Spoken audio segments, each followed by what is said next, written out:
Richie's past couple of games, Scotty's been touching it 25, 30 times a game. Is his workload where you want it to be right now, or would you kind of want it more or less just kind of where is he at? Yeah, I think it's pretty good. I mean, I really haven't paid much attention to it throughout the course of a game. He's in good enough shape to carry it 20, 30 times. The biggest thing for us is make sure that Ely and Snoop get their carries as well. And we've got to be conscious of that because we have, and even that with Isaiah Williams. So we have four guys we feel confident in, but Scotty's the veteran. He's he's playing pretty good football for us. So he's, and then parts of the game, like at the end of the game, you want a big physical back, getting first downs, try to eat up the clock. So that's part. He's getting a lot of carries late as well. Rich over here. I know Southeastern blitzed almost from every direction. Do you think that had a lot to do with the line play, especially second and third quarter, our offensive line play? Oh, I think we're going to see that quite a bit the rest of the year, just moving fronts and slanting angles and different pressures from the corner, from the backers, and we probably work on that as much or more than anything else, just because we know with some new guys playing up front, young quarterbacks, a lot of young backs, so we're gonna see a lot of different kinds of pressures and movements. Very few people will play us. There might be some people just play us straight up, but there's a lot of people who will give us different types of movements, and we've been practicing against that since the beginning of camp. But we have to, make sure every week we're ready for that. And there'll be some stuff, including this week, where we'll see some things that our guys have not seen up to this point, and we got to get ready for that too. Coach, where do you think you're at as far as finding a consistent target at receiver behind Elijah, and how will that change when Braylon comes back? Yeah, Braylon will help because he's got some experience. Drummond and Mingo have done a pretty good job. We have other guys too. And we have to be more consistent in throwing the ball. I think we're close at times, but it's been frustrating at times too because we've missed some things, and that's part of it. Is our responsibility as coaches to help our guys out, help Matt out a little bit. Matt, he's a competitive guy, but there's some things in the game that you're like, gosh, that was we can't have that. But there's other things in the games like, he's getting it. I see he's getting it, and so like there's a couple of throws and things he did in that game that really showed, I think, his progress. Now we just got to be more consistent.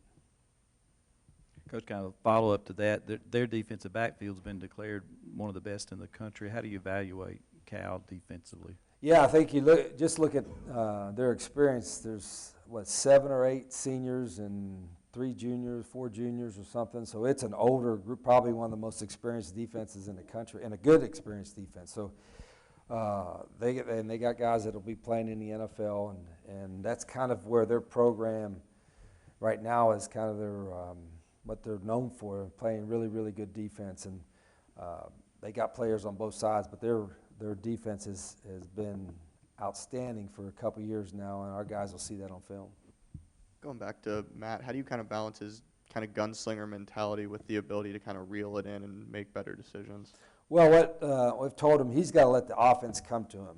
I think there's enough built in within the offense that he'll have some different options. Like there'll be 3 or 4 different options on every play. The key is picking the right one, and sometimes the right one is just an easier execution than others. But he'll get that. I think again, I saw just a little bit in practice yesterday that the mistakes he made Saturday that he recognized and corrected. So it's a work in progress.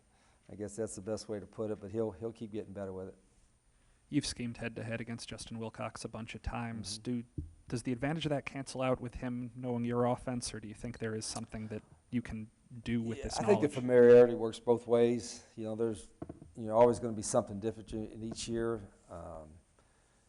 and that. So, but I do. We know their staff a little bit. They know us, and having been out in that conference, we probably know.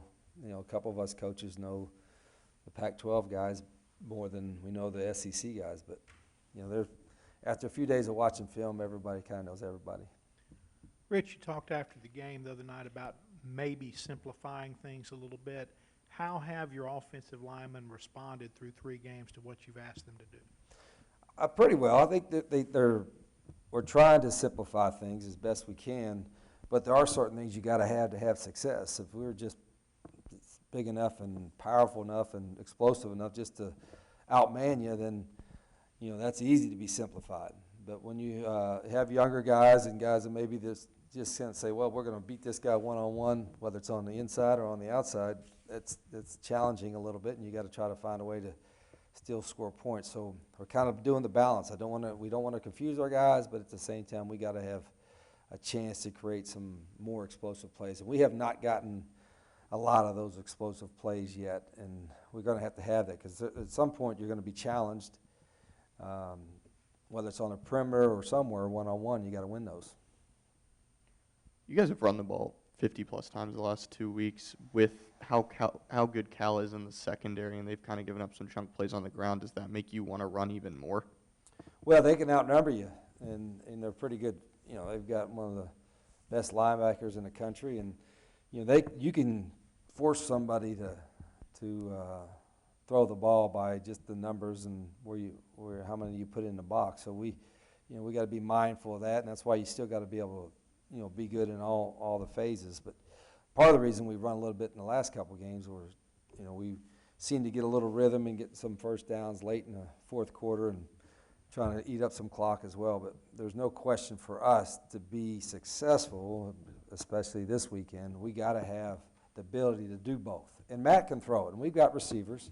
A lot of them don't have experience, but we got receivers and tight ends. Our backs can catch, and we can protect. But we're going to have to do both, and we got to be smart about how we do it.